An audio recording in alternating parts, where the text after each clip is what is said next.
Katuwang ko si Wang Jianguo sa pag-aalaga ng hipon. Ako ang bahala sa teknikal na parte.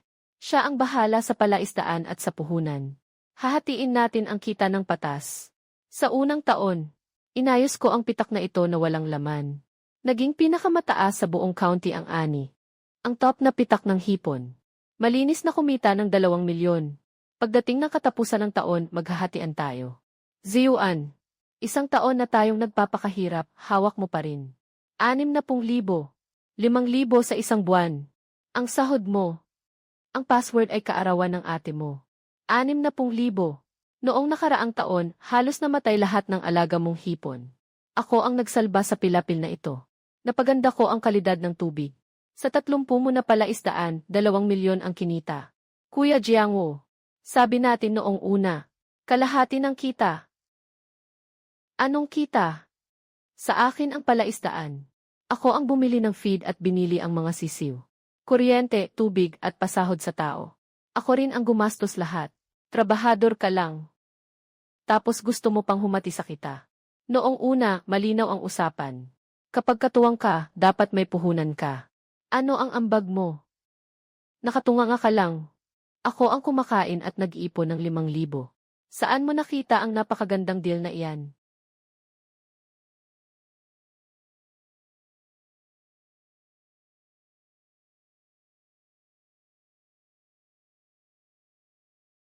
CJ, umuwi ka at magpahinga ng maayos. Pagkatapos ng bagong taon, may trabaho pa tayong gagawin. Ang mga kailangan para sa pagsisimula ng taniman. Maghanda ka ng maaga. Huwag mong patagalin ang pagpapakawala ng mga sisiw.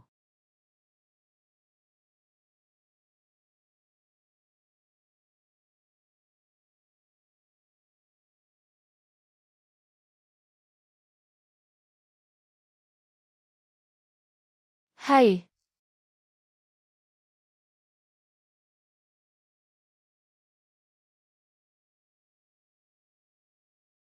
Mula kay Teachers Hang, may utang na 8,000. Pwede bang pahabain pa ng ilang araw? Tatay Nixinchen ba iyan? Hindi ka naman talagang malaking negosyante sa hipon, Wang Jianguo. Taon-taon kang kumikita ng malaki. Pera na ilang libo lang, kailangan pa bang ipagpaliban? Hanggang susunod na Miyerkules na lang ang pinakamatagal. Kung patatagalin mo pa, maaapektuhan ang enrollment.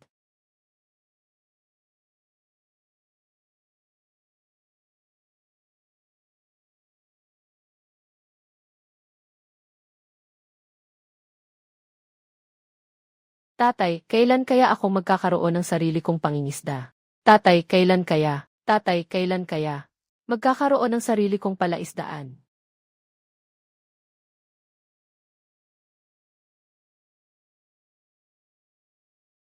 Hinahanap ka na naman ni Jianguo. Sa tagsibol, hayaan mo na siyang magpatuloy. Xu Ziyuan, kung gusto mo pang magtrabaho para sa kanya, huwag mo na akong idamay. Kailangan ko pang pumunta. Wala akong sariling palaisdaan. Kapag iniwan ko ang palaisdaan niya, ni 5 na 5,000, na sahod ay wala akong makukuha. Alainan, ipadala mo sa akin ang plano ni Ziyuan. Bukas ko ipapasa sa Bureau of Agriculture. Tumaas na naman ang temperatura ng tubig sa palaisdaan ni Ziyuan. Hindi na pwedeng maantala ang paglilinang ng bacterial culture. Kung maantala pa, bukas na darating. Kunin ang 2 milyon ko. At kunin pa ang teknolohiya ko. Ngayong tagsibol. Kailangan kong makahanap ng paraan para makabawi. Si Wang Jianguo talaga. Hindi sumunod sa plano sa pagtakbo ng negosyo. Nakatinggal lang ang pinaghirapan ko. Ang bahaging iyon ng mabuhangin na tubig sa silangang dulo ng nayon ni Tito Zhao. Pwede bang bigyan ako ng ilang mu para gawing palaisdaan? Sabi ni Ziyuan, makinig ka raw kay Jianguo. Noong 1 taon, siya talaga ang namahala. Ikaw na lang ang tumulong sa pagpapakain at pag-aalaga. Hindi mo naman kaya mag-isa. Ako ang nag-ayos ng tubig sa palaisdaan, Tito Zhao. Sige na, sige na. Nakapagpaabot na ng pagbati si Jianguo. Umalis na tayo. May iba pang ayos sa bahaging iyon ng tubig.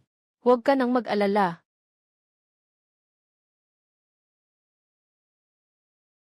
Kuya Jianguo, anong ibig mong sabihin nito?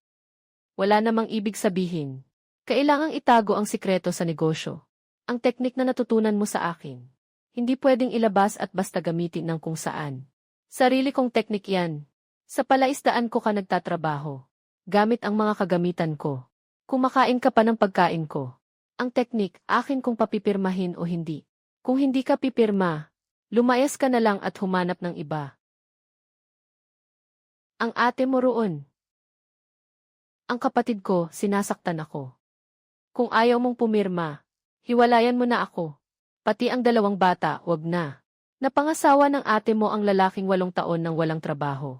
Kung maghihiwalay tayo, saan pa ako pipirma? Ayos ba ito? Kapamilya, wag nang magsalita pa. Bilang magkamag-anak, ayusin na lang natin ito ng maayos. Hindi naman kita dadayain. Itong maliit kong bayaw. Masipag talaga. Kaso medyo mabagal lang ang utak. Kaya hindi makagawa ng malaking bagay. Kaya sumunod ka na lang sa akin at makikikain. Hindi rin naman ako masusuklam sa kanya. Ha ha ha. Ha ha ha.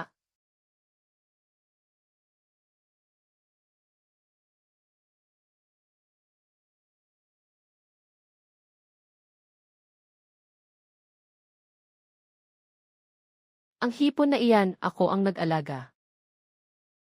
Kuya Jiangoo, lumabas ang resulta ng pagsusuri ng misis ko.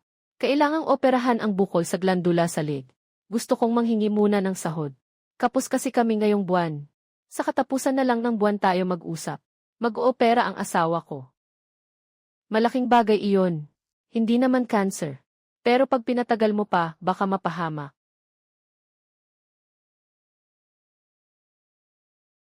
Kailangan ang 8,000. Puro barya at tig-100 lang ang pera ko. Dalhin mo na lang, wag mong ipaalam sa kanya. Ang pambayad mo, kunin mo na. Hindi mo na kailangang ibalik. At huwag ka nang babalik para umutang sa akin. Ha ha ha. Palihis na ang siko palabas.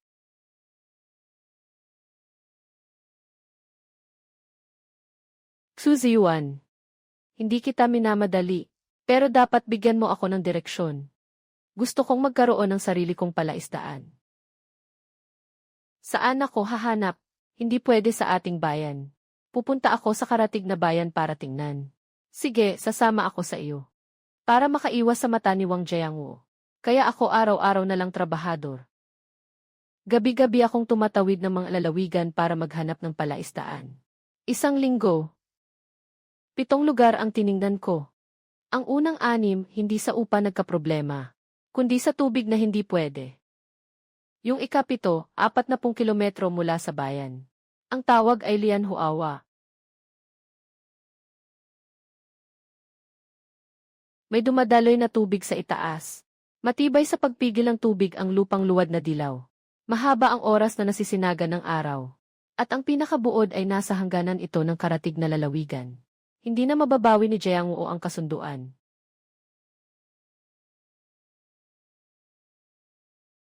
Mr. Xu, wala kang isinanlang ari-arian ni. Patunay ng matatag na kita. 5,000 bawat buwan. Hindi aabot sa halagang iyan ang pautang. Ziyuan, maupo ka na. Hindi sa ayaw kitang tulungan, Ziyuan. Ang sabi ni Jiangwo sa bayan. Ninakaw mo ang teknolohiya niya at ibinenta.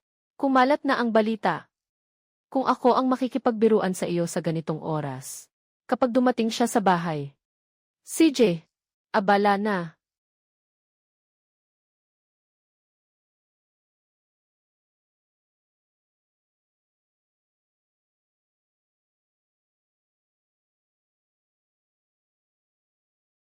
Nakapagtanong na ako noong pinaupo mo ako. Pwede itong ipalit sa 15,000. Hindi pwede iyan iniwan iyan sa iyo ng nanay mo. Ang iniwan sa akin ng nanay ko ay ito. Para guminhawa ang buhay ko. Hindi para panoorin akong yurakan ng iba ang lalaki sa putikan.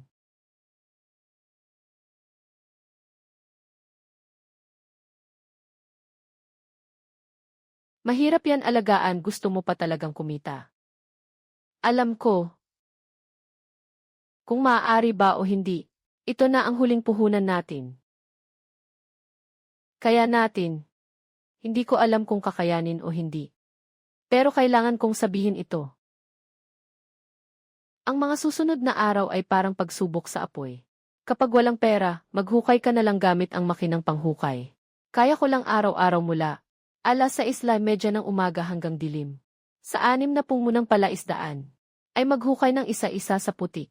Sa loob ng 20 araw. Pati ang anak ko araw-araw. Pagkatapos ng klase at tapos ng takdang aralin, ay gamit ang maliit niyang katawan.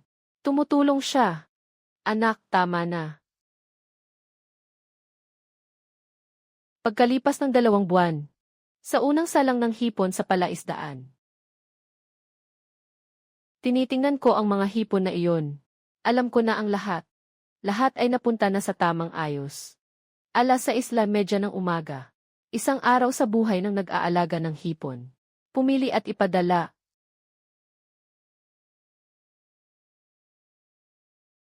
2024, sa tunay na paligsahan ng lalawigan, ito ang patunay na siya ang tunay na mag-aalaga ng hipon. 2024, ang hipong ito ang bibilhin ko, hindi maaaring magkamali ang guro sa pagkakataong ito, may lakad na. Ang hipong ito ang bibilhin ko. Ziyuan, dumating na pala ang bata mo.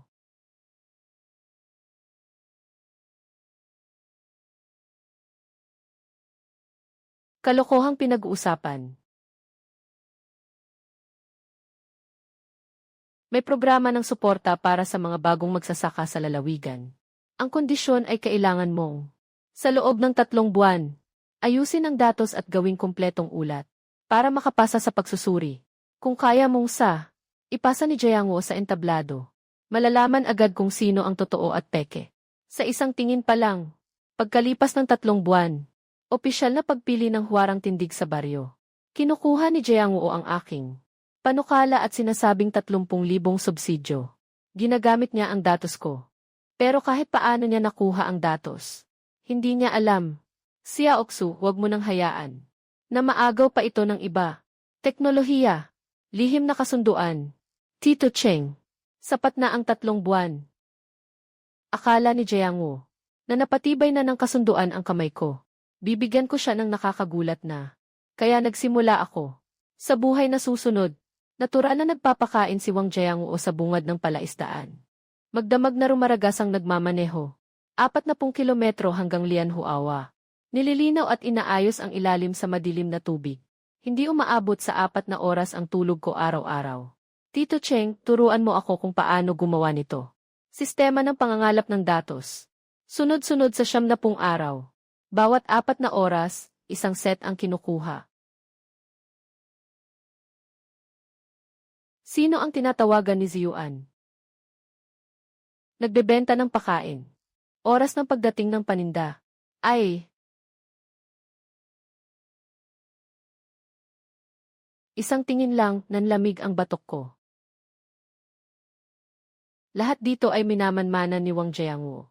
Bumalik sa Lianhuawan. Sisimulan kong himayin ang isang problema. Pagpapabuti ng ilalim ng palaisdaan.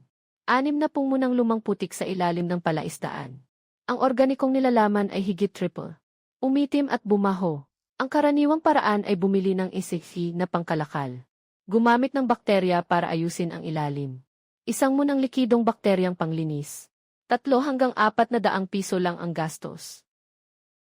Sa 60 mu, higit 20,000 ang aabutin. Wala akong ganoong kalaking pera. Pupunta ako sa tindahan ng mantika sa bayan. Bumili ako ng 800 gin ng soy pulp. Lumampas sa 1,000 piso ang nagastos. Pagbalik ko, pinalobo ko sa plastic na drum. Ayon sa sarili kong pagsasaliksik. Pagkalipas ng 2 taon kong paghimay sa formula. Soy pulp, asukal na pula at enzyme water. Kinokontrol ang temperatura sa mga 35 degree. Pinapaalsa ng 72 oras. Tapos ay may maayos ng likidong soy pulp. Binababad sa tubig para lumabnaw. Pantay na ibinubuhos sa palibot ng kanal.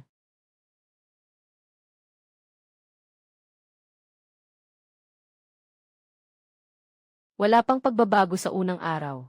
Ikalawang araw mula sa malabong dilaw. Nagsimulang pumusyaw papuntang dilaw berde. Ikatlong araw, lumabas na ang datos ng natunaw na oksiheno. Ika-4 na araw ng umaga. Nakatayo ako sa pilapil at tinitingnan ang ibabaw ng tubig. Malambot na berde, malinaw, 30 sentimetro ang lalim. Y ay 7.8. Tulad ng palaisdaan na pasado sa aklat. Kinuhaan ko ng litrato at ipinadala kay Tito Cheng. Ayos na ayos. Pinalitan ng fermentation ng soy pulp ang biniling bakteryang pangkalakal. Magkano ang nabawas sa gastos? Nabawas ng 75%. Kung maisusulat mo ang planong ito sa ulat. Sa puntong ito lang, sapat na para makakuha ng dagdag puntos sa pagsusuri. Ang bungad ng palaisdaan ni Wang Jianguo ngayong taon sa pagpapabuti lang ng ilalim.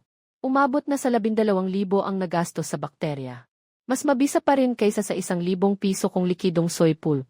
Ang binili niya ay pangbalot lang. Ang pinaghirapan kong gawin ay ang mismong sustansya. Iyan ang pagkakaiba. Pero konti na lang at darating na ang magagandang araw.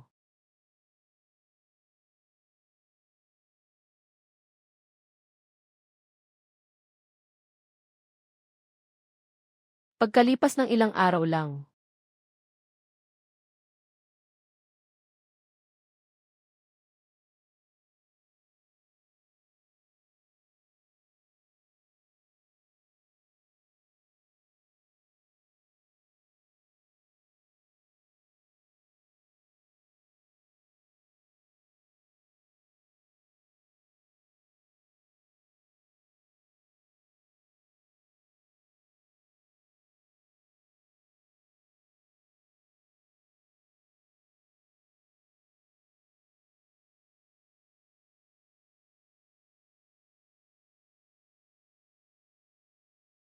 Pebrero 2022, isang araw ng buwan. Ziyuan, probinsyang Huarang magsasakang pang-agrikultura. Kailangan nang isumite ang aplikasyon. Iyong 2 taong nakalipas na. Plano ng SAF bakterya. Ayusin ang log ng pagkontrol at gawing elektronikong file. Ibigay mo sa akin sa susunod na linggo. CJ, pag-uwi ko, gumawa ako ng 2 bagay. Una, ang kumpletong dokumento. Nag-save ako ng hiwalay na kopya. Pangalawa, nag-save ako ng isa pang bersyon. Tiningnan ko ang mga parameter ng halo ng bakterya at binura. 3 set ng pangunahing datos. Sa tamang formula ng pag-aayos ng tubig at pagwawasto ng cycle. Binago ko ang temperature coefficient. Nang kaunti lang. Ang control ng water level para sa oxygenation ng hipon. Nabura ng maling hakbang ang pinakaimportanteng bahagi. Ang paunti-unting paglalabas ng tubig sa bawat yugto. Hindi masama, sa susunod ako na ang magpapaprint. Ipadala mo na lang sa probinsya. Sa taong 23. Ipadala mo na lang 23. Ipadala mo na lang. Sino mang marunong, alam na alam ang prosesong ito.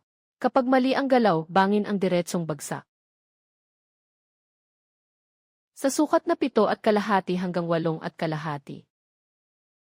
Mula noon, tuwing katapusan ng linggo, ang batang 11 ay naging ang pinakaasahang pinagmumula ng datos ni Xuziyuan. Tay, hindi ka pa ba kumakain ng hapunan? Sa tanghali, sa paaralan, nakatipid pa nga kami.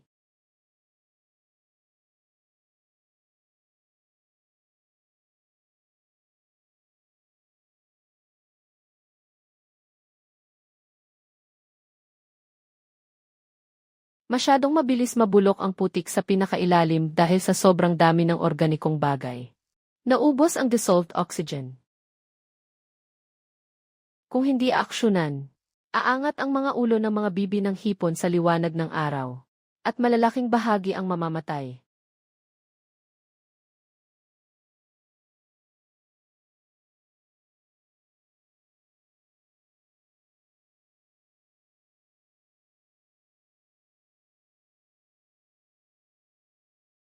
Ha!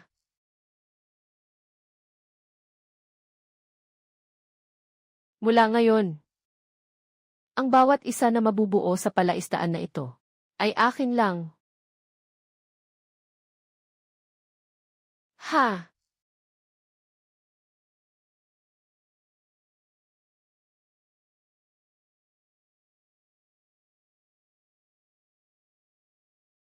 Maganda ang datos. Tama, ngayong araw. May narinig akong balita. Nagpasa na raw ng maaga si Wang Jianguo ng ulat sa probinsya. Ang oras ng pagsusuri ay mula 3 buwan pagkatapos. Nauna nang naging 2 buwan na lang. Nabawasan ang oras mo ng 30 araw.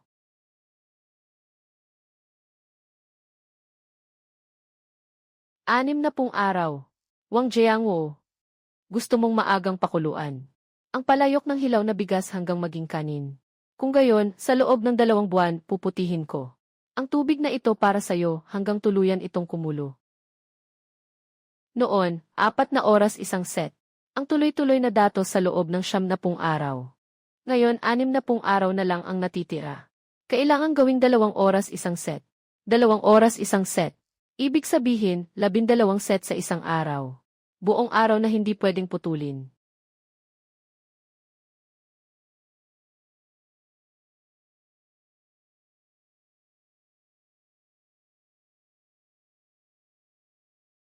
Turuan mo ako.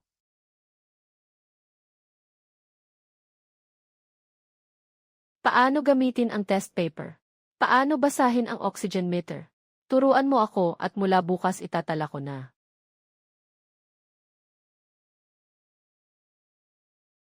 Itakda. Tama. Itakda. Kaya nagsimula kaming magbantay ng 2 shift. Si Liu Min ang may hawak sa daytime na 6 na set. Ako ang bahala sa panggabing 6 na set. Sa paglipat ng duty, ilista mo agad ang datos sa papel at ipatong mo sa windowsill ng barracks. 2 linggo ng Mayo, dumating ang unang batch ng hipon sa palaisdaan.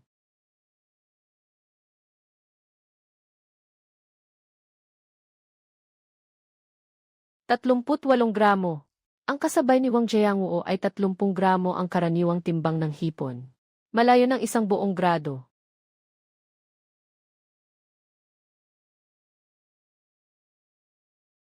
Ang materyales ay ipinaabot ko sa probinsya. Kay Professor Zhou ng expert group. 4 na salita ang sinabi ni Professor Zhou. Mahirap paniwalaan.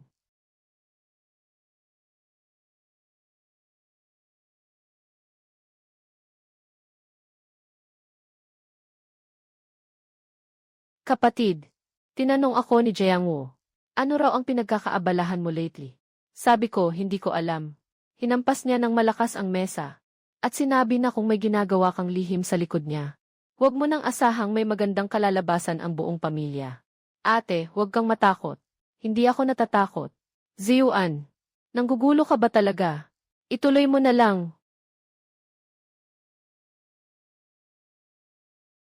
Noong kalagitnaan ng Mayo, may malakas na buhos ng ulan. Naiipit ako sa pasukan ng kulungan ng isda ni Wang Jiangwo. Naiipit ako sa pagbalik sa kulungan ng isda ni Jiangwo. Kapag maulan, kailangan siguraduhin ang aerator. Kapag tumalon na ang mga hipon, tapos na ang buong kulungan. Pero sa bandang Lotus Pond, si Liu Min lang ang mag-isa. Min, narinig mo ba? Lumiwas ang dam sa silangang sulok ng bilang 3. Inaayos ko. Huwag kang magbomba ng tubig. Pag tumigil ang ulan, saka ako pupunta roon.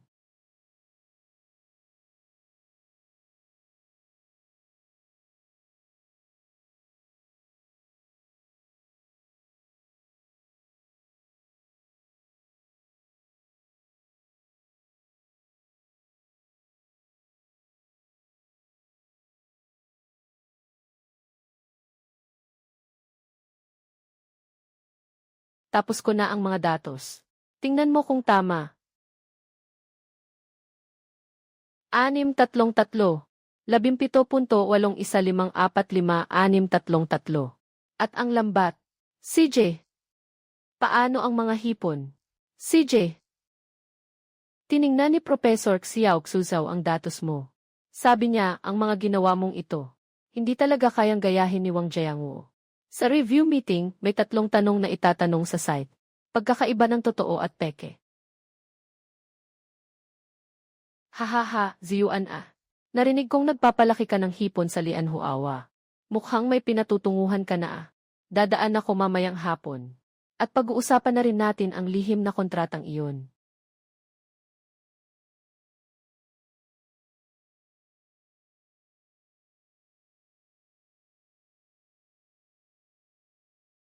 Ziyuan, ganyan ang ginawa mo sa likod ko. May ibig sabihin ka pala. Umupo ka, Jiangwo. May tubig sa bakal na silid. Hindi maaaring magbigay si Xuziyuan ng anumang serbisyo sa pag-aalaga sa loob ng saklaw ng county o ng anumang teknikal na gabay o trabaho na kapareho nito sa sinumang third party sa labas ng county. Ang lalabag ay magbabayad ng kabuang 500,000 yuan bilang danyos. Sa loob ng saklaw ng county. 2023 sa loob ng saklaw ng county, Marso. Sa loob ng saklaw ng county.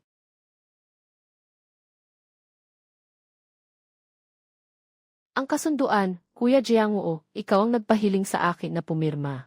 Ang administratibong jurisdiksyon ng Lianhuawa ay kabilang sa bayan ng Qingshan sa karatig na county. Hindi ito sakop ng county na ito. Hindi ako lumabag sa kasunduan. Kung ayaw mong maniwala, pwede mo akong idemanda sa hukuman. Tama nga. Ang definisyon ng saklaw ng jurisdiksyon ay malinaw. Okay ang talino mo. Pero huwag mong kalimutan ang ilang bagay. Una, ang kapatid mong babae ay nasa bahay ko pa. Ang sahod mo ngayong buwan, huwag mong isipin na makukuha mo pa. Pati ang bawat sentimo ng kapatid mo, huwag mo nang asahang mababawi. At pangalawa, ang mga gastusin mo sa palaki ng sisiw ng hipon, huwag mo ring asahang maibabalik. Saan ba nanggaling ang mga gamit mo? Lahat ng mga ahente sa county na ito.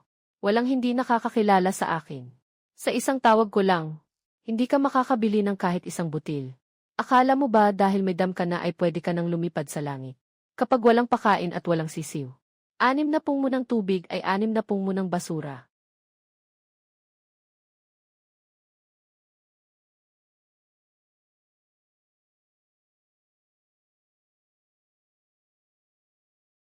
Talagang gagawa siya ng hakbang.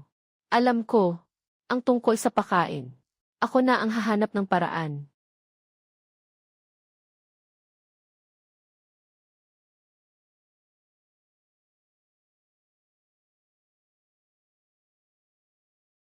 Alam ko na. Pagbalik niya, sinabi niya agad sa akin. Kapatid ko. Kapatid, bitiwan mo ang kamay mo. Bitiwan mo ako. Ako ang bahala sa sarili kong problema. Talagang makikipaghiwalay na siya sa akin. Hindi na rin ako natatakot. Namumulot ako ng mga gamit. Ang dapat itira, itira. Ang dapat dalhin, unti-untiin ko nang kukunin. Kumain ka muna bago mo isipin. Ipadala mo sa akin ang formula. Sa bayan ng Qingshan, may isang dealer na sila uli, maaasahan siya. At may technician din sa Panlalawigang Research Institute na si Xiao Fang. May dala akong ilang batch ng eksperimento na hipon pa. Mahusay ang kalidad, pero sa merkado ay hindi mabili. Hindi napapansin ni Wang Jiangwo. Kalahati lang ng presyo ang gusto niya. Tito Cheng, ang teknis ay sa iyo. At ang daan ay kailangan ding sa iyo ng galing. Ang datos ng karaniwang file at ang porsyento ng pagsubok. Kalidad ng binhi. Kasama na sa loob ang bilis ng paglaki. Magagamit mo iyan. Salamat. Huwag mo na akong pasalamatan, pasalamatan mo si Station Chief Cheng. Sinabi niya sa guro ko ang tungkol sa bayo mo. Sulit pag-aralan ang water adjustment plan. Saka lang pumayag ang guro na magpalusong ng mga binhi. Sa totoo lang, ang soy pulp fermentation substitute mo. Kahit ang gastos ng isi na pamatay mikrobyo. Hindi pa nagagawa ng lab namin yan. 9:00 ng gabi. Ang bagong binhi ay nailagay na sa tangke. Tuluyang sinira ni Wang Jiangwo ang linya ng pagkakakulong. Nabulok ba ang hipon? Maari bang direktang maglabas ng hipon ang boss? Boss, gusto mong subukan ang produkto mo. Hindi ako sumagot. Ang unang batch sa pagtatanim ay kailangan pa ng 3 linggo. Pero tumubo na ang ugat sa ilalim ng paa. Mabilis kumalat ang balita. Sinabi ni Tito Cheng sa mga matagal na niyang kaibigan sa asosasyon. 3 dealer ang kusang nagdagdag sa akin. Sa WeChat, hindi basta mabibili ng kung sino ang mukha ni Wang Jiangwo. Kailangan, sa oras na may kailangan ang produkto, saka na lang magsalita. 20-200%. Dissolved oxygen meter. Napag-aralan ko na ng husto ang materyales niya. Kumusta ang paghahanda ng ulat mo? 200%, 243 araw, 0. Sapat na. Sinabi ni Jiang Wu na hindi mo na kailangang pumunta ngayong buwan.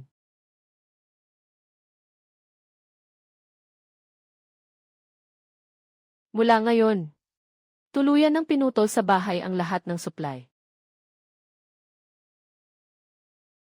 Ziyuan, nagalit ka ba talaga kay Jiang Wu? Nandoon pa ang ate mo sa bahay niya, pwede ba? Hintayin mong matapos ito, Papa. Bibigyan kita ng paliwanag. 43 araw, ito na ang huling palugit. Unang hakbang, subukan ang pagsasara ng palusutan. Ulat teknikal. Bawiin ang suntok pagkatapos mailabas sa tangke. Bawat hakbang ay hindi pwedeng magkamali. Yung 300 pisong tinira ni Lao Chen sa munisipyo. Masyado kang mabagal magsulat ng ulat. Sa unang araw, 1,200 salita. Sa ikatlong araw, 2,000 salita. Sa ikapitong araw, hindi mo na kailangang tumingin sa keyboard. 24.4, 23.1.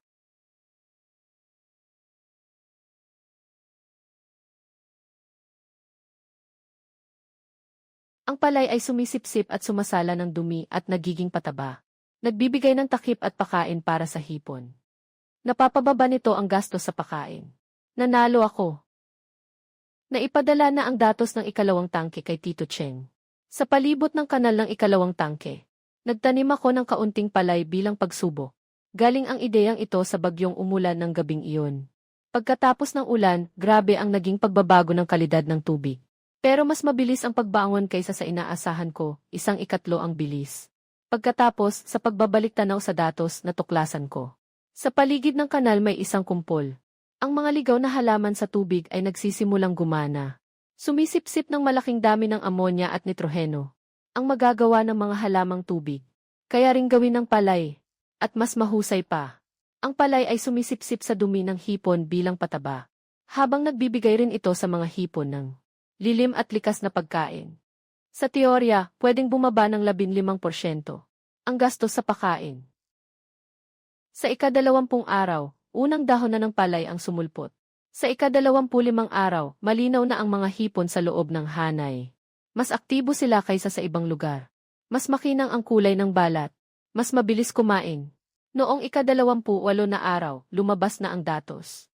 Ang pakain sa pwesto ng sabayang pag-aalaga ng palay at hipon ay mas mataas ng 22% kaysa sa control area. At mas mabigat ang mga hipon ng 4 na gramo. Ipapadala ko kay Tito Cheng ang mga datos. Napakalaki ng halagang ito, nakakabigla. Alam mo ba na sa lalawigan ngayon? 2 taon na nilang itinutulak ito. Ang mababang gastos na ekolohikal na pag-aalaga. Tamang-tama, tayo ang nasa tamang pwesto sa tamang oras. Ang datos mula sa 3 test area ay malinaw na nakalatag doon. Ang 6 ng pinakamahusay na plano ay mas mataas kaysa sa bukana ng hukay ni Wang Jiangwu ng 14.5%. Makalipas ang 10 araw, may meeting ng mga magulang sa paaralan ni Xuchen. Hindi ako pwedeng umalis. Si Liu Min ang pupunta. Nung bumalik siya, namumula ang mata. Pero palagi siyang nakangiti. Binasa ni Guru Zhang ang isinulat ni Xuchen. Sa takdang sulatin ang palaisdaan ng tatay ko. Nang 4:00 ng madaling araw. Makinang ang palaisdaan ng tatay ko. Hiniling ng guro na isulat ang pinakaginagalang na tao. Ang isinulat ko ay ang tatay ko. Wala siyang pera, pero siya mismo ang naghukay ng palaisdaan. Tapos nabasahin ni Guru Zhang. Nagpalakpak ang mga magulang. Hindi ako umiyak, pero ang tunog ng palakpak na iyon ay tumatak sa isip ko. Huling Borador, 127 pahina. Huling Borador, 127 pahina. Huling Borador, 127 pahina. Bawat datos ay galing sa Lian Huawa. Bawat pangkat ay ihahambing kay Wang Jiangwu.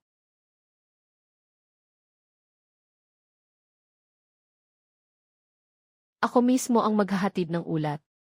Pero may isang bagay na kailangan mong ihanda. Ang pagsusuri ay isang bukas na pagtatanong at sagutan. At kailangang personal na dumalo ang nag-apply. Sa harap mismo magtatanong ang mga eksperto. Ikaw at si Wang Jiangwu ay nasa iisang hall at haharap sa iisang grupo ng mga eksperto. Hindi ka ba kabado? Hindi naman. Sige, mabuti kung ganoon. Naka-schedule ang pagsusuri sa ika-19 ng Hunyo. 12 araw na lang. Alaynan. Huwag ka nang pumunta sa bukas na sesyon ng pagsusuri bukas. Nagpadala na ng paanyaya si Jiang. Pupunta ba o hindi?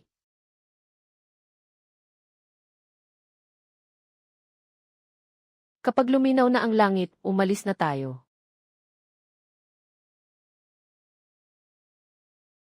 Kapag nauhaw, uminom ng tubig. Kapag nagutom, kumain ka lang, huwag magtipid. Alaynan. Ihanda mo ang mga hipon.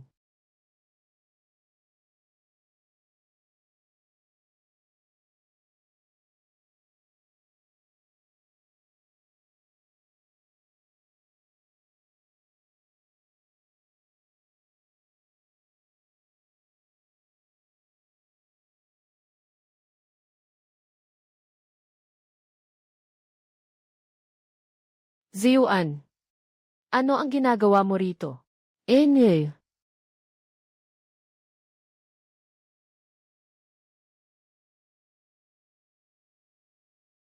Eksaktong alas 9, magsisimula ang oral defense. Si Wang Jiangwo ang unang aakyat sa entablado. Sa 5 minuto bago magsimula, ang mga datos at numero na ito ay malinaw na nakita ng lahat ng leader. Sa ika-6 na minuto, pakiusap, tingnan ang aming biolohiya. Pangunahing plano sa pag-ayos ng tubig. Ginoong Wang. Ang ratio ng halo ng mga bakterya ay 3:2 at 2 bahagi sa 1. Paano nakuha ang proporsyong ito?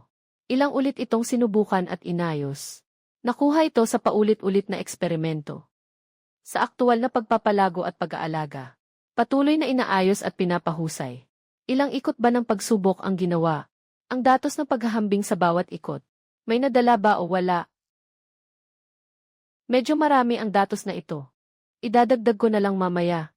Ako ang nagpatakbo ng ratio na iyan. Nakuha sa 9 na ikot ng pagsubok. Ang lihim na konsultasyon tungkol sa formula ay nakuha sa 9 na ikot ng pagsubok. Lahat ng 4 na notebook ay nasa akin. Paano ang siklo ng pag-aayos ng tubig? Iniaangkop ayon sa temperatura ng tubig. Ano mismo ang formula? Karaniwan, nasa pagitan ng 22 degree at 28 degree. Tuwing 3 hanggang 5 araw inaayos ng isang beses. Ito ang datos na nakuha ni Liu Min mula sa ulan. Mga datos ng biglaang pagbabago sa malakas na ulan na kanyang ibinalik. Ang formula ng pagwawasto na nakuha sa pagsusuri. Sa planong 3 hanggang 5 araw, ang isinulat ay 18 degree. Sa loob ng susunod na 7 araw na isang siklo. Sobrang taas na temperatura ang layunin ng pag-aayos. Ang planong ikaw mismo ang sumulat. Hindi mo naaalala. Ako ang nagkamali ng tanda. Dapat ay ayon sa saklaw. Pangatlong tanong. Sa sabayang pagpaparami ng palay at hipon, ilan ang mahahalagang punto sa kontrol ng lebel ng tubig na tumutugma sa bawat yugto ng paglaki ng palay? Aling yugto ng paglaki? Ginoong Wang, napakadetalyado ng planong isinumite mo. Pero hindi mo naunawaan ang mga ito. Ang lohika ng praktikal na pagpapatakbo ng teknolohiya. Ang kasunod ay siksuziyuan.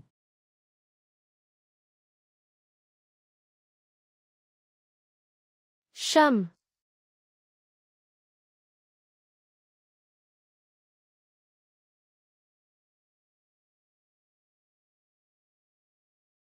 Patay na tubig na may 0.5 na ring. Ang unang hakbang ay hindi pagpapatubo ng punla kundi pag-ayos ng ilalim. Hindi gumamit ng produkto na pampaunlad. Gumamit ng apog na hinalo ng tama. Pagproseso sa patong-patong gamit ang posporus at asidong posporiko. Ang halo ay 3:2 at 1. Sa ika-9 na ikot pa lang tuluyang na siguro. Nasa ulat lahat ng datos ng paghahambing. Mga datos ng biglang pagbabago sa kalidad ng tubig dahil sa ulan. Kinolekta noong gabi ng Mayo 14. Ikaw ba mismo ang nangalap nito? Hindi. Mahal ko ang kumuha nito. Nagbantay siya sa ilalim ng buhos na ulan at init. Sa loob ng 8 oras. Ang pinakamahusay na plano para sa palaka na lotus. Ang ani kada ektarya ay mas mataas ng 45% kaysa sa tradisyonal. Ang conversion rate ay mas mataas ng 22%. Nandito ang mga buhay na hipon. Mga kasama, tingnan ang balat at tingnan ang sukat.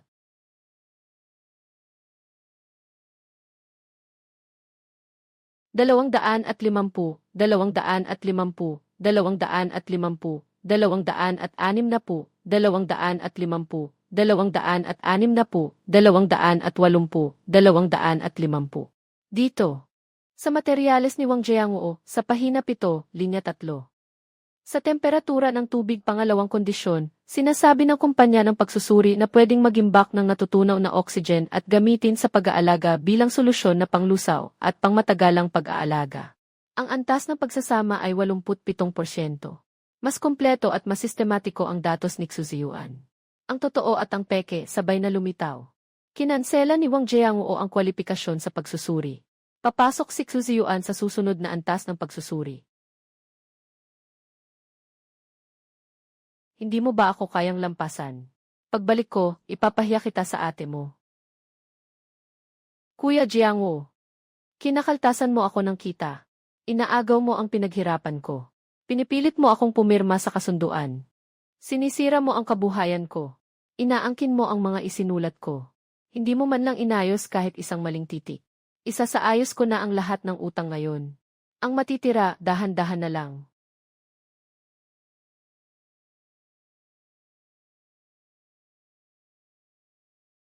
Lumabas na ang resulta ng pagsusuri.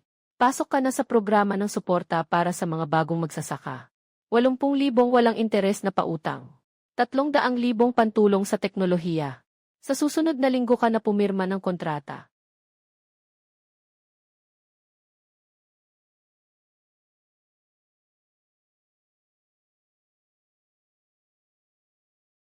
Paumanhin, Papa. 3 taon ko nang hinihintay ang sasabihin mong iyan. Pasok ka na sa loob, Papa. Lolo. Hay naku.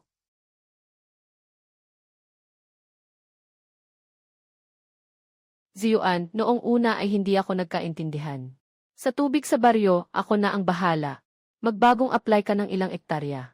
Hindi na kailangan Tito Zhao. May palaisdaan ako sa karatig na bayan. Tungkol sa nangyari noong huli, ako rin ay nailigaw ni Jianguo. Huwag mo nang dalhin sa puso. Salamat sa kape. Hindi ako mapaghiganti. Pero kung sino ang tumulak sa akin noong pinakamahina ako, isang kamay lang. Kung sino ang sumipa sa akin, tandang-tanda ko. Nung ginawang ikinintal na biyenan mo ako, nasaan ka noon? Sa susunod, balak kong unti-unting alagaan ang 60 ektarya. Oh, 200 ektarya, kunin na lang ang mga bakanting palaisdaan sa paligid. Sakupin ang 200 ektarya. Maglagay ng matalinong sistema ng pagsubaybay sa kalidad ng tubig. Magpatayo ng pamantayang palamig na silid para sa magkakahiwalay na bahagi.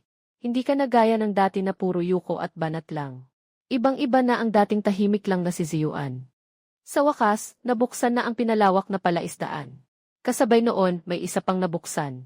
Isang bagay na hindi ko inasahan. Ang video ng madaling araw na inilabas ni Liu Min. Nang 4 ng umaga sa palaisdaan.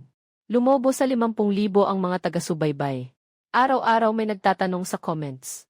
Kung kailan ibebenta ang hipon. Bakit hindi subukan ang live stream?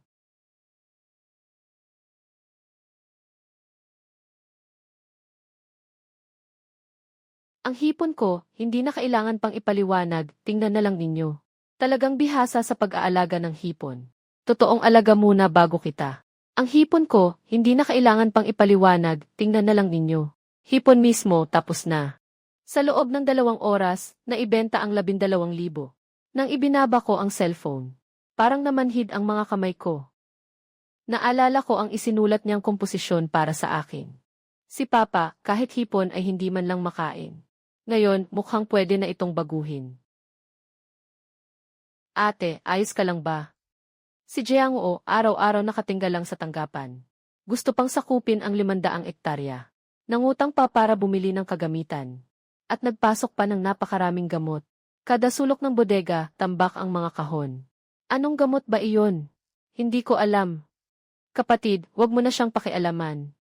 Ayusin mo na lang ang sarili mong gawain. Ate, alagaan mo rin ang sarili mo. Kung may kailangan ka, sabihan mo lang ako. Pampurga na kolekta. Pampurga sa sisidlan, pestisidyo, sa bayan ng isang tubigan. Ang Amina, 5 klorinado, may 265, 10, 220, 11, 17. 3 amina 0 siyam. 3 siyam. Ito ang pinakamarahas na paraan ng pagpigil. Pansamantala lang ang bisa.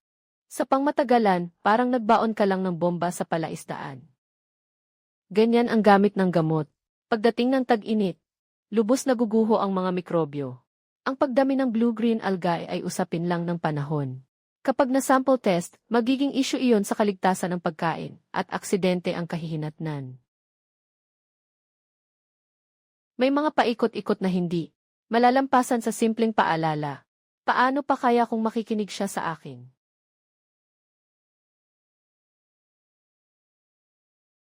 Ha! 160,000. 160,200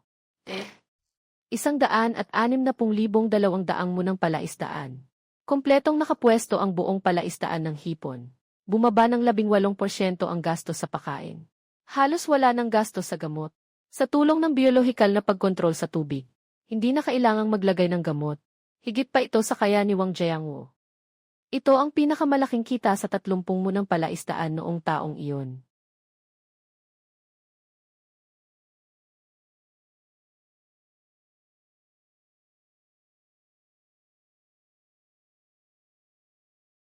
Sa probinsya, pinaplano nilang italaga ang Lotus Frog bilang isang pilot site para sa ekolohikal na pagpaparami sa buong probinsya.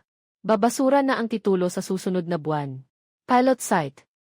3 taon na ang nakalipas, ginamit ni Wang Jiangwu ang aking teknolohiya para sa pagsusuri ng ulat na iyon. Pinalitan lang ang pangalan at ibinalik dito. Pagkatapos palawakin ang palaisdaan, dumami ang tao at mga gawain. Nagdagdag ang base ng 8 manggagawa. Nagpasok ng 12 set ng mga pangsinid. Saklaw ang bawat pasukan ng palaisdaan. At laging mino-monitor ang dissolved oxygen, temperatura ng tubig, ammonia at nitrite. Mas mahusay pa siya sa akin sa paghawak ng pera. Hindi na siya kapos ngayon. Mas masahol pa ang pagiging matakaw niya sa pera. Ni 1 sentimo ng probinsya, hindi niya ginastos. Ni 1 sentimo na dapat ilabas, hindi niya inurungan.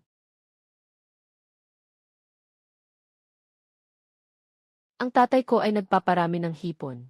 Siya ang pinakamahusay na producer ng hipon sa buong county. Boss, noong taglagas ng nakaraang taon, may nahuli akong isang ginintuang isda. Nariyan pa ba iyon o wala na?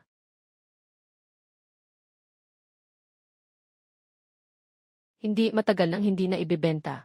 Hindi na maibebenta ng mahal ang ganitong klase. Pero mukhang may pinanggalingan naman. Kaya pinigilan ko na muna. Sa pag-uwi, dumaan ako sa tindahang ginto para bumili ng 2 kahon na may pulang baluti na may 2,000 yuan. Isuksok mo ang pin ko. Isipin mong ilagay mo sa tabi ng una ni Liu Min. Suotin mo, tama ba? Baka nagbigay ka pa ng sobrang tubo. 2,300.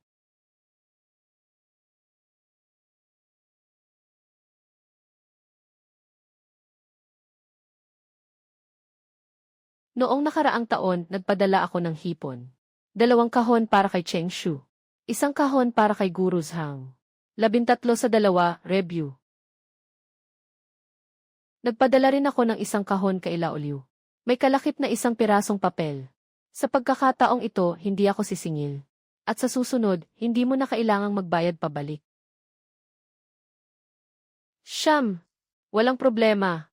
Pagkatapos ng tagsibol, sunod-sunod nang kumalat ang balita tungkol kay Wang Jiangwu. Nangutang si Wang Jiangwu ng 300,000. Isinangla niya ang bahay at sasakyan.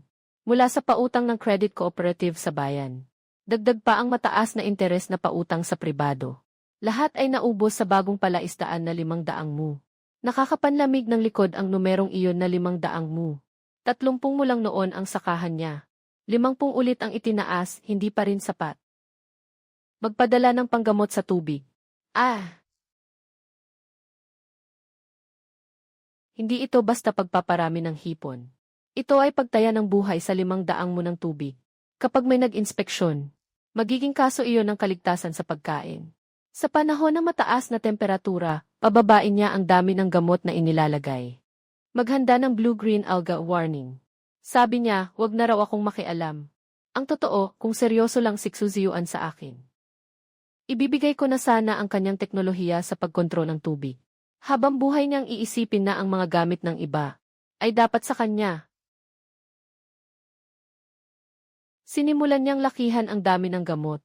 2 beses sa isang araw, ginawang 3 beses. Dinoble ang dosis. Uminom ng manok para pawiin ang uhaw. Tubig ang pampawi ng uhaw. Kapatid. Wala na siyang pakialam sa sinasabi ng kahit sino. Sabi niya, ngayong taon dapat makapagpalaki siya ng 10 milyong produksyon. Itulak mo siyang bumalik.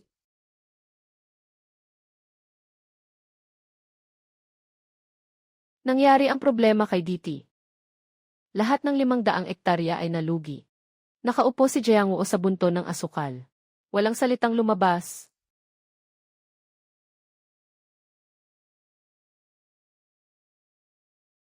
Xuziyuan. Pumunta ka na, bahala na kahit ano pa. Iyan ang bayaw mo. Nagsimula ang mabahong amoy mula 3 kilometro pa lang. Yung nabulok dahil sa init.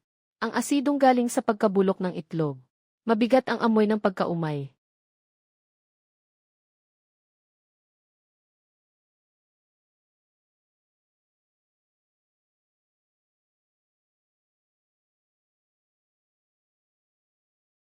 Wala na iyang silbi.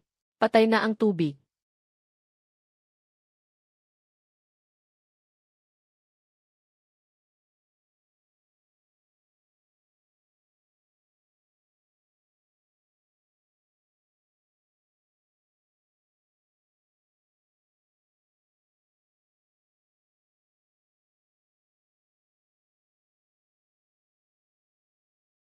Anim na araw ng lampas 32 degree ang temperatura ng tubig. 6 na araw. Ang dami ng gamot na inilalagay ay mula. Kailan nagsimula? Noong nakaraang buwan. Ilang beses kada araw? 3 beses, tapos ginawa mong 4. 4 na beses kada araw. Magpatuloy ng 1 buwan. Enrofloxacin, norfloxacin, ampicillin, at avicin. Hindi iyan pagpapalago ng hipon. Nilalason mo iyan sa tubig. Ang kapaki-pakinabang na bakterya, sa unang linggo pa lang dapat ubos na. Parang hinubaran mo ng immune system ang 500 ektaryang palaisdaan. Ang immune system ay tinanggal mo. Ipinapaubaya mo pa sa init ng araw na 39 na degree. Hindi pa namumulaklak ang asul na lumot, naging multo na. Ilang batch ng hipon ang nailabas mo ngayong taon? Jiang Wu, ilang batch ang nailabas mo? 7 uri. Saan na pupunta? Sa mga kainan sa bayan. Sa isang supermarket sa bayan. Pati ilang nagtitinda sa pamilihang pangdistribusyon. May natira pa bang nasuri? Namatay ang hipon ni Jiang Wu dahil sa pera. Ang natuklasang may residu ng gamot ay problema na aabutin ka sa kulungan.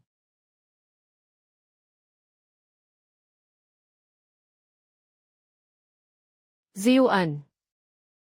Salamat sa pagdating mo. Maraming salamat sa pagpunta mo. Pagkalipas ng 3 araw, ang sasakyan ng pangangalakal at pamamalakad ng bayan at lalawigan. Pumasok sa tangke ng palaisdaan ni Wang Jiangwu. 4 na tagapagpatupad ang abala sa gilid ng palaisdaan. May nagreklamo. Hindi ko alam kung sino, ni hindi ko na tinanong. Lalabas ang resulta ng pagsusuri sa loob ng 1 linggo. Ang natitirang enrofloxacin ay lampas sa pamantayan ng 4 na beses. Ang 7 batch na sangkot ay sumasaklaw sa 14 na kainan at 1 supermarket dito sa lugar. At 1 supermarket sa chain ng mga tindahan. Nabaliw ang mga may-ari ng mga kainan. Noong araw na isinara ang chain supermarket, lahat ng produktong mula sa tubig ay inalis sa bentahan. Naglabas ng anunsyo ng paghingi ng tawad. Nagkaso ng magkakasama ang 14 na may-ari ng kainan.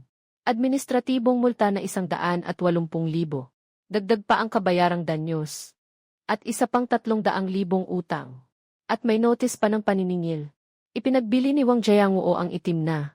Pabahat ng lampas 900,000. Hindi pa sapat pati pambayad sa multa. Naisanla na sa bangko ang bahay. Ang tubo sa mataas na interes ay parang gumugulong na palala ng palala araw-araw. 0,7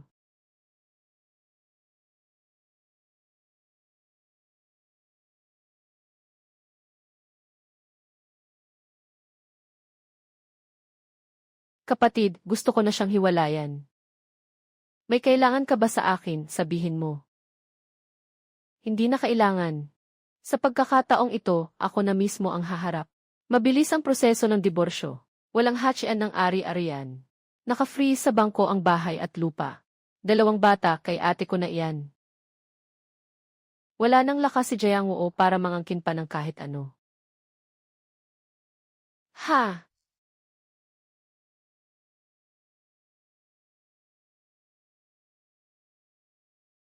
Sister, ang sipag mo talaga ngayon. Mag-aral ka ng mabilis. Pero may gusto akong ipasabi sa iyo. Kuya Jianguo, ang taas ng noo. Ang tuition next semester ay 3,600 piso. Tinanggal na ng paaralan ang scholarship. Ako na ang bahala. Madaling ayusin ang tuition ng panganay. Pero may isa pa. Ang bunso ni Jianguo, si Wang Ziming. 6 na taong gulang, papasok sa unang baitang sa Setyembre. Ang bayad sa libro para sa unang baitang. Kasama ang school uniform, aabot ng 2,800. 2,800 ang tuition sa unang baitang. Noong 2 taon na ang nakalipas, nang pumasok si Chen, 8,000 ang kailangan. Nakapagtipid lang ako ng 2,300 pagkatapos mamalingtahan at maghigpit ng sinturon. Pinagtawanan pa ako ng guro noon. Parang mga eksenang lumilipas at bumabalik sa isip ko. Hindi aabot ng 3,000.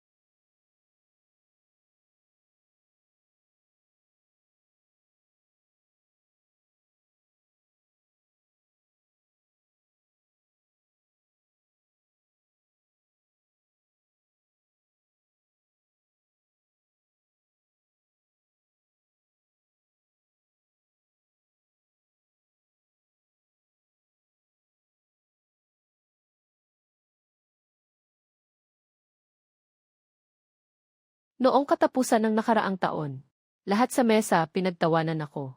Bunso. Itong bata lang ang yumuko. Nakatingala pa at tinawag akong bunso. Nagmamakaawa sa akin na ipaghuli ko siya ng hipon. Anong klase? Ano ang pangalan? Ang batang siwang mo, bagong pasok sa unang baitang. Kamag-anak mo ba siya? Isang kamag-anak. Pinakiusapan lang ako ng pamilya na maghatid ng kung ano sa daan. Klinika.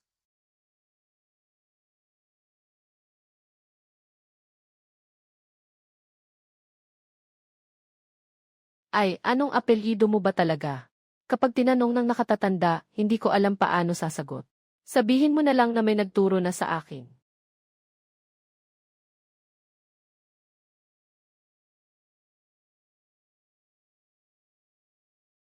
Tungkol kay Tsuji. Paraan sa pagpapakain ng palayok, Chief Technician, 3 taon na ang nakalipas, Suzhai. Ako ang nagpapakain sa pasukan ng bukid ni Jianguo. Buwan ng sahod ay 5,000.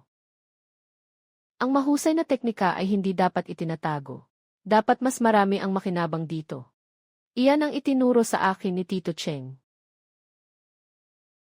At iyan din ang sariling natutunan ko.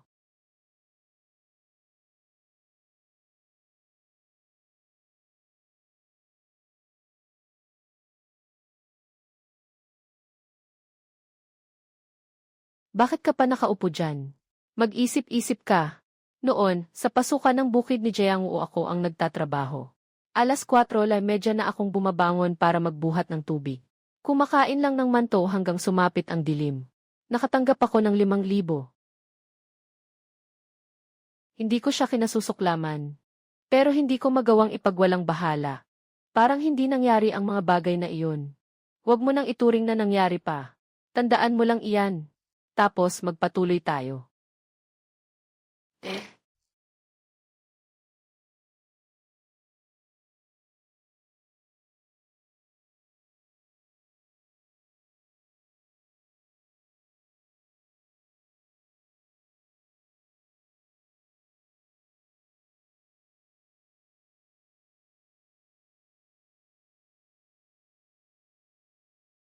Inuman.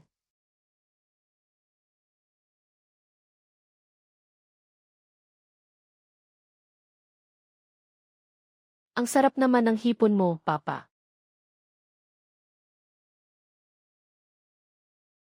Kain lang, ha ha ha. Mga boses na iyan. Matagal nang walang tao sa bahay na ito.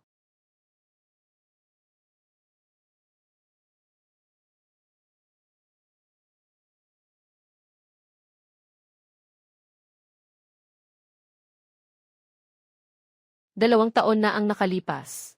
Ang sirang palaisdaan na ito puro putik at basura ang laman.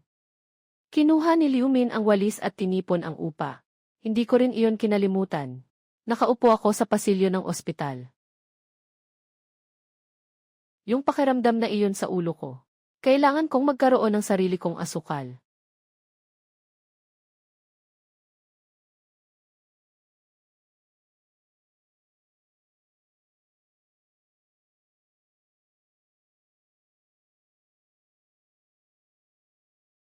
Mula sa dukha hanggang pang-estadong antas na tagapayo sa paksa.